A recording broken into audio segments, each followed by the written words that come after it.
Welcome students, how are you? In my previous lecture, I taught you how to identify a word as a part of speech. So there are some more words. We have to identify them as a part of speech. Convey, reward, insult. Here convey is used as a verb, reward is used as a noun and as a verb, and insult is used as a verb and as a noun. So what is a verb? A verb is a word used to express an action or state. A verb is a word used to express an action or state. Verb एक ऐसा लफ्ज़ है जिसको हम as a state as action use कर सकते हैं. So what is action?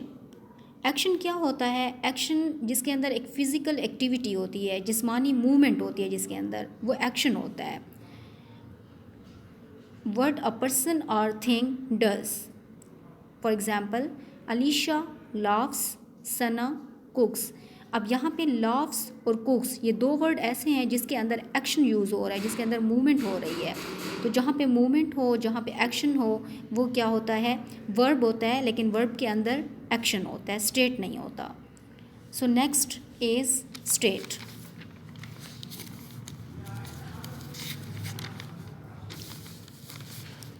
What is state?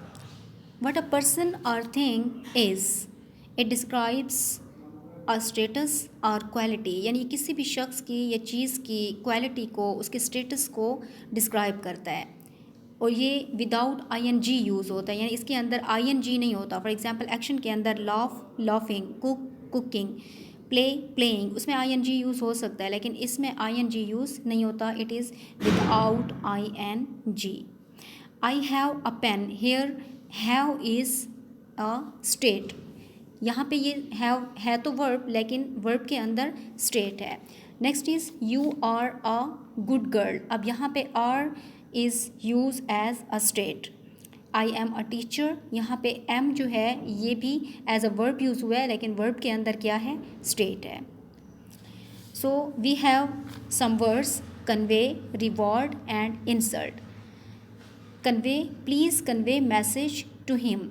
Convey message to him. अब यहाँ पे वर्ड कन्वे जो है ये एज अ मूवमेंट, इसके अंदर मूवमेंट है. Please convey message to him, तो यहाँ पे convey word as a verb use हुआ है. Next is reward. रिवॉर्ड का मैंने आपको बताया जैसे कि हम इसको एज अ वर्ब भी यूज़ कर सकते हैं और एज अ नाउन भी यूज़ कर सकते हैं.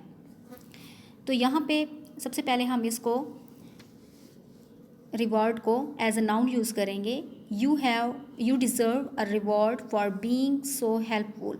You deserve a reward for being so helpful. यहाँ पे वर्ड रिवॉर्ड जो है इसके अंदर कोई मूवमेंट, कोई एक्शन नहीं है, तो इसलिए ये यहाँ पे एज अ नाउन यूज़ हुआ है. You deserve a reward for being so helpful.